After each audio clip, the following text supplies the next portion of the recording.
श्री मोहम्मद साबिर हैं और श्री मोहम्मद साबिर जबलपुर के शासकीय ललित कला निकेतन महाविद्यालय के शुरुआती दौर का जो बैच था उसके विद्यार्थी रहे हैं।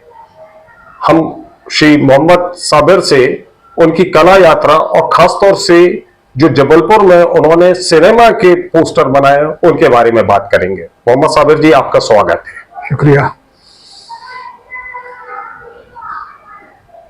मैं 1963 में मैंने अंजुमन स्कूल से अपना मैट्रिकुलेशन किया।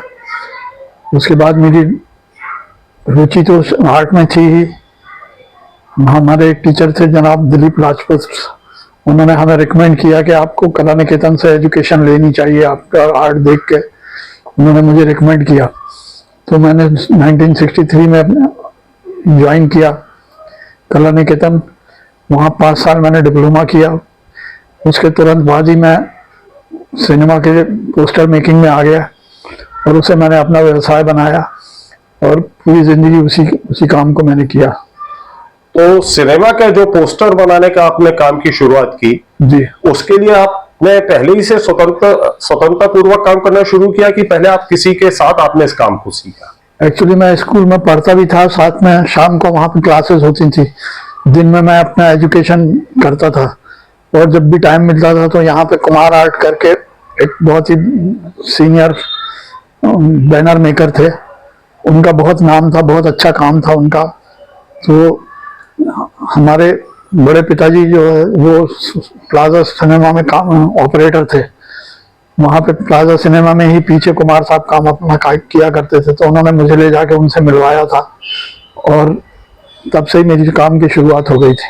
तो आपके जो बड़े पिताजी थे उनका क्या शुभ नाम था? केकू भाई मिस्त्री बोलते थे। अच्छा जी। हाँ। तो आपने कुमार साहब के साथ काम करना शुरू किया? हाँ, उनसे सीखना शुरू किया मैंने। जी। तो उनके साथ आपने लगभग कितने वर्ष काम किया? लगभग 4-5 साल उनके साथ काम किया। जी। और उस समय मेरी कोई औकात नहीं थी, एक्चुअली मैं स्टूडेंट ही था, तो उनके प्लेट ब्रश वगैरह साफ करना ये मेरा काम था खास तौर से। जी। मैं यही किया करता था। उस जमाने में एक दिन क्या हुआ, विनीत सिनेमा के पीछे हम लोग काम कर रहे थे, तो उनका कोई सैनिटरी इंस्पेक्शन हुआ वहाँ पे। तो कोई सैनिटरी इंस्पेक्टर आए थे, तो हम खड़े हुए उनका इंतजार कर रहे थे कि उनके लिए हमें क्या करना है। तो इतने में ये हुक्म हुआ कुमार साहब का कि भैया साबिर साहब आप भी जाइए, अभी यहाँ इंस्पेक्टर आ रहे हैं, आप बाद में आना करके। उस दिन से मैं फिर उनके पीछे उनके साथ में जाना बंद कर दिया। उसके बाद मैं कृष्ण कुमार आर्टिस्ट थे, वीनस आर्ट्स के नाम से, उनके पास मैंने अपना प्रैक्टिस की और उधर से कुछ सीख पाया मैं फिर। तो आपने एक बोलते हैं स्वतंत्रता पूर्वक या इंडिपेंडेंट काम करना किस वर्ष से शुरू किया? मैं कुमार साहब के यहाँ वीनस आर्ट्स में काम करता था, उनके पास काफी अच्छा परफेक्ट काम करने लग गया था। वो खुद मेरे काम की सराहना करते थे। उनकी काम के डेवलपमेंट देख के मुझे भी खुद को भी अपना काम करने की तो मतलब इच्छा हुई। तो मैंने उस जमाने के सिनेमा डिस्ट्रीब्यूटर्स को मिलना शुरू किया। आखिर में सबसे लास्ट में मुझे एक अप्सरा फिल्म्स नागपुर में डिस्ट्रीब्यूटर थे, उन्होंने मुझे एक काम दिया फिल्म गैम्बलर के लिए, जिसे मैंने सुभाष टॉकीज में लगाया था अपना पहला काम। जी। मुझे याद है कि गैम्बलर में देवानंद थे और कुछ कोई नई एक्ट्रेस थी, फरीदा या इस तरह का कुछ नाम था, हीरोइन थी वो। जी। तो उस काम को आपने सबसे पहले वो किया, मेरा काम वही था। तो उस समय जो फिल्म के पोस्टर थे वो डिस्ट्रीब्यूटर बनवाया करते थे कि डिस्ट्रीब्यूटर बनवाया करते थे? जी जी जी, डिस्ट्रीब्यूटर का काम था जी। तो उसके बाद गैम्बलर के बाद फिर और आगे फिर आपका और फिर आगे एक के बाद एक ऐसे पहचान होती गई। वहाँ पे यहाँ पे जो उनके रिप्रेजेंटेटिव होते थे डिस्ट्रीब्यूटर के, वो भी हमें काम दिया करते थे। जी। उनसे पहचान हुई, उनसे पहचान थी ही ऑलरेडी वहाँ पे उनके यहाँ जब मैं काम करता था, तो उनसे पहचान थी ही। तो उसका मुझे सहारा मिला, काफी मुझे आगे जाने का मौका मिला। तो जो फिल्म के पोस्टर बनाए जाते थे तो वो क्या आपको कोई मतलब फोटोग्राफ दिया जाता था, उसके आधार पर बनाना होता था कि? जी हाँ, उस समय में पहले जो डिस्ट्रीब्यूटर हैं उनको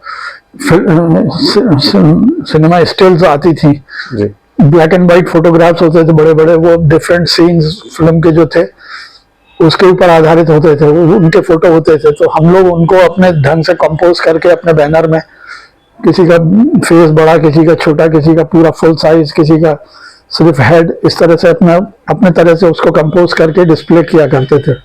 जी। तो एक चीज और भी है, आपका नाम जैसे मोहम्मद साबिर है जी। लेकिन जबलपुर के लोग आपको सैबरो नाम से भी पहचानते हैं। तो सैबरो, मोहम्मद साबिर से सैबरो बनने की क्या कहानी है? एक्चुअली मैं मोहम्मद साबिर ही से काम किया करता था जब तक मैं कॉलोनी के में था। उसके बाद जैसे ही मैं इसमें आया, प्रोफेशनली इसमें इस लाइन में आया, तो वो ज़माना कुछ 62 का था, 63 65 का। उस ज़माने में आप उसको बुरा मत समझिएगा, एक माहौल था, कुछ थोड़ा सा कम्युनल फीलिंग ज़्यादा थी। जो हमारे टीचर हुआ करते थे, स्कूल के टीचर, ड्राइंग के टीचर मिस्टर सोनवलकर, उनसे मेरी बड़ी अच्छी बनती थी। तो उन्होंने एक दिन मुझे एडवाइस किया कि भैया तुम काम कर रहे हो, अच्छा है, करो, खूब बढ़ो आगे, लेकिन थोड़ा सा अपने आप में एक थोड़ा सा चेंज लेके आओ। मैंने कहा वो क्या सर? तो उन्होंने मुझे बताया कि तुम अपना नाम जो है मोहम्मद साबिर की बजाय कुछ और कर लो, जिससे स्टूडियो का नाम चले। आप तो अपनी जगह जो हो वो हो अपनी जगह। तो उन्होंने ही मुझे ये नाम मेरा प्रपोज किया था, साबिर से सैब्रो, इसको वेस्टर्नाइज करके उन्होंने बताया था।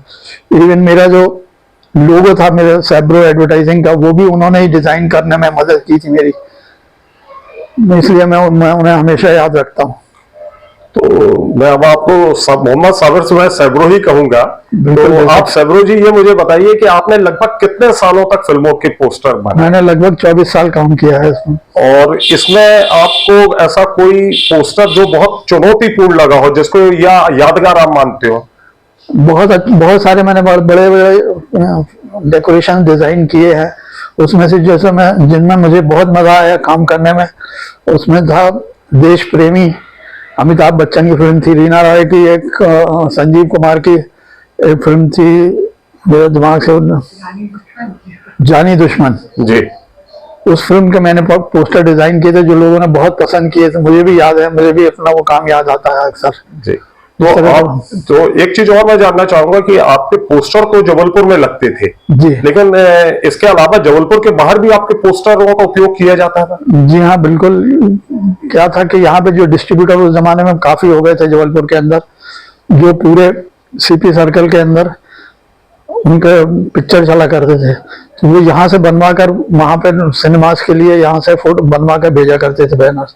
उन्हें बहुत सारे मैंने ऐसे सिनेमाओं के लिए, पिक्चर्स के लिए, डिस्ट्रीब्यूटर्स के लिए काम किया है। उसमें मुझे बहुत अच्छे से याद है, एक सुंदर पिक्चर्स करके होते थे मिस्टर बग्गा, वो उन्हें मेरा काम बहुत पसंद था। वो उनके पूरा सीपी सर्कल में यहाँ से काम बन के जाता था।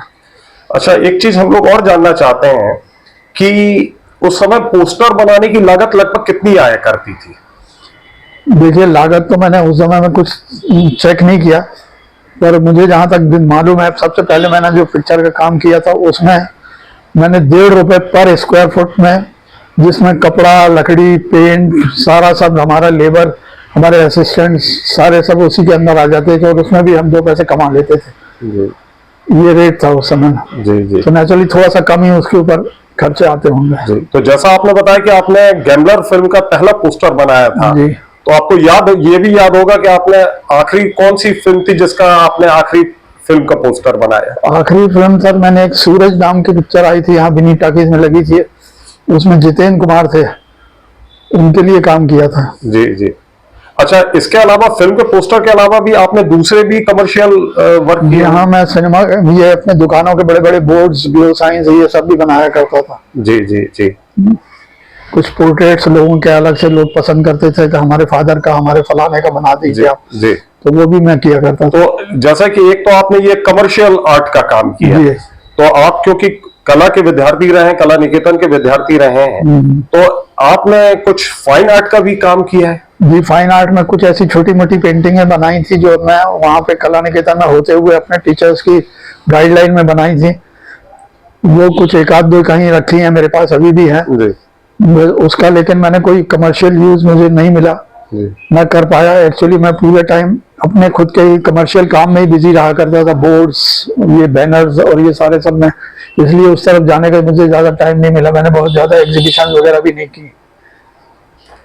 और मैं एक चीज और जानना चाहता हूं, जब बातचीत हमारी हो रही है कि जो आप लोग हाथ से पोस्टर बनाया करते थे और आज वो कंप्यूटराइज हो गया है, जी वो फ्लैक्स प्रिंटिंग होने लगी है, जी। तो इन दोनों चीजों में आप क्या मूलभूत अंतर मानते हैं? उसमें सर जो तसल्ली मिला करती थी, हम एक छोटी सी चीज को इतनी बड़ी बनाकर और बिल्कुल एग्जैक्टली उसको वैसे का वैसा रिप्रेजेंट कर देते थे, तो उसमें हमें अपने खुद में बहुत तसल्ली होती थी कि हमने इतना बड़ा काम किया है, इतने बड़ा आर्ट का पीस बनाया है।